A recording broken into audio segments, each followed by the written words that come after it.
Hi guys, আসসালামু আলাইকুম। সবাই কেমন আছেন? আশা করি ভালো আছেন। আমরাও ভালো আছি আল্লাহর অশেষ রহমতে এই রমজান মাসে, আলহামদুলিল্লাহ।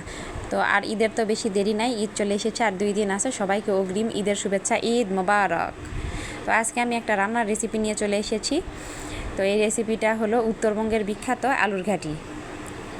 তো আপনারা যারা যারা এই আলুর ঘাটি রেসিপি জানেন না বা শিখেননি, তারা যদি চান আমার এই ভিডিও থেকে শিখে নিতে পারেন। তা আমি এই আলুর ঘাটিটা করছি বড় মাছের মাথা দিয়ে, মাছও আছে কিছু।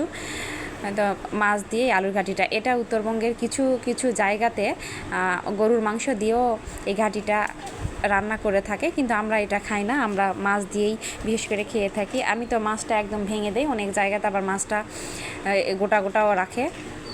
তো আমার সব রেসিপির উপকরণগুলো দেখালাম। এখানে আলুও করে নিয়েছি,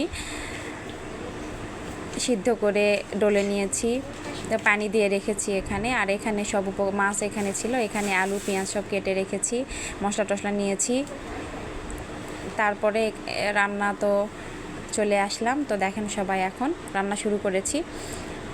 তো কড়াই উঠিয়ে দিলাম, কড়াই উঠিয়ে দেওয়ানোর পরে এখানে পেঁয়াজ দিলাম। পেঁয়াজটা একটু যে পানিটা ছিল সেটা যখন একটু মরে যাবে তখন এখানে তেল দিয়ে দিব। এখন তেল দিয়ে দিচ্ছি। তো তেল দেওয়ার পরে এই তো নাড়িয়ে চাড়িয়ে নিচ্ছি। নেওয়ার পরে এখানে সব রকমের মশলা দিয়ে দিব। তো মানে তেজপাতা থেকে শুরু করে তেজপাতা, দারুচিনি, কালো এলাচ, সাদা এলাচ সব এইগুলো গোটা গোটা। তারপরে বাটা মশলাও দিতে হয়, আস্তে আস্তে সবগুলো দিব, দিয়ে মাছ দিয়ে কষিয়ে নিয়ে তারপরে তো নাড়িয়ে চাড়িয়ে নিচ্ছি। তো পেঁয়াজটা একটু লাল লাল যখন হয়ে আসবে তখন আস্তে আস্তে সব মশলাগুলো দিয়ে দিব। এখানে কাঁচামরিচ, শুকনা মরিচ দুটাই দিয়েছি, গুঁড়া মরিচও দিয়েছি, আদা বাটা, রসুন থেঁতা, মানে সব রকমের মশলা আপনারা দিবেন। দিয়ে এরকম করে ভালো করে মশলাটায় আগে তেলে দিয়ে কষিয়ে নেবেন। তারপরে জিরা দিয়ে দিলাম, এটা আস্ত গোটা জিরে। তো জিরে দেওয়ার পরেও নাড়াচাড়া করছি। তো এই ঘাটিটা আমার এত টেস্ট লাগে কি আর বলবো। আমি তো এখানে কড়াইয়ে রান্না করছি, যখন বড় সড়ো কোনো খাওয়া দাওয়া হয় তখন বড় সাসপিনে বা ড্যাগে রান্না করে, ওইটার টেস্ট আরও বেশি হয়। তো উত্তরবঙ্গের মানুষরা যখন নতুন আলু ওঠে, এই আলু ঘাটিটা খুবই মানে যেখানে সেখানে খায়। পিকনিক বলেন, কোনো বড় খাওয়া বলেন, মজলিস বাড়ি বলেন বা মিলাদ বলেন, এই ঘাটিটা সবাই পছন্দ করে থাকে এবং খায়ও। তো আমি আবার একটু মাঝে মধ্যে বাসায় এরকম করে থাকি, যেহেতু ভালো লাগে। আর প্রতিদিন তো এরকম সাসপিনে রান্না পাওয়া যায় না, বাসায় করে আমরা খাই, অনেক টেস্ট লাগে। আপনারাও যদি চান এটা রান্না করে খেতে পারেন, খেয়ে দেখবেন কেমন লাগে, অবশ্যই ভালো লাগবে। আর ভালো লাগলে আমাকে কমেন্টে জানাবেন কেমন লেগেছে। তো এখানে আমি এখন আরও কিছু উপকরণ দিয়ে দিচ্ছি। লবণ দিলাম, হলুদ গুঁড়া দিলাম, মরিচের গুঁড়া দিব। এখন আস্তে আস্তে সবগুলো দিয়ে মশলাটা কষিয়ে নিব।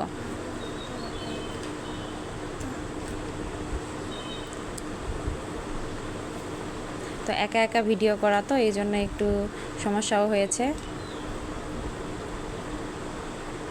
কখনো নড়ে চড়েও গিয়েছে হালকা, এই জন্য ভালো করে হয়তো আসেওনি। যাই হোক, যতদূর পেরেছি করেছি, আপনারা দেখবেন আশা করি। আর ভালো লাগলে অবশ্যই আমার চ্যানেলটি সাবস্ক্রাইব করবেন, লাইক কমেন্ট শেয়ার করবেন। তো এখানে শুধু মরিচই দেখা যাচ্ছে, কিছুক্ষণ পরে আর মরিচ থাকবে না। এটা আমি এখন মাছ দিয়ে দিলাম। মাছের মাথাটা অবশ্য অনেক বড় ছিল। আমি এটা ব্রিকেট মাছ দিয়ে, আসলে ব্রিকেট না সিলভার আমিও এত চিনি না, কিন্তু দুটার মধ্যে একটা হবে, দিয়ে রান্না করছি। মাথাটাও ছিল বেশ বড়, মাথা দিয়ে রান্না করলে অনেক মজা লাগে। আর ঘাটিটা মাথা দিয়ে রান্না করতে হয়। তো আমি আগেও বললাম আমরা মাছ দিয়ে খাই, অনেকে মাংস, বগুড়ার দিকেও মাংস দিয়ে খাই, আবার হচ্ছে নওগাঁরও কিছু কিছু অঞ্চলে মাংস দিয়েও খাই, কিন্তু আমার মাংসর চাইতে মাছেরটাই বেশি ভালো লাগে। তো এইখানে মাছটা কষিয়ে নিলাম, নিয়ে পানি দিয়ে দিলাম পরিমাণ মতো। তো পানি দিয়ে মাছটা সেদ্ধ হওয়ার জন্য অপেক্ষা করব কিছুক্ষণ। মাছটা যখন সেদ্ধ হয়ে আসবে তখন আমি মাছটা একটু ভাঙা ভাঙা করে দিব। তো অনেকে হালকা একটু ভাঙা ভাঙা করে দিয়ে তারপরে আবার আস্তে আস্তে যখন মাছ থাকে ওখানে আলুটা ঢেলে দেয়। আর আমি একটু মাছটা বেশি ভেঙে দেই, কেননা তাহলে ঘাটির স্বাদটা আরও বেশি বেড়ে যায়, আবার ঘাটিটাও মাছ মাছ হয়ে যায়। তো এই তো আমি ভেঙে দিয়েছি, মাথাটা একটু আস্ত রেখেছি। তো মাছ কষানোর পরে এখানে আমি যে আলু মথে রেখেছিলাম সেই আলুটা এখন দিয়ে দিব।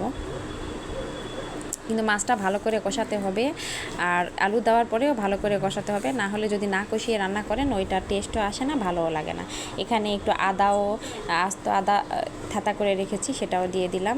তো আলু দিয়ে দিলাম। এখন ভালো করে আলু আর মাছের মিশ্রণটা মিশাতে হবে, মিশিয়ে ভালো করে ফুটাতে হবে।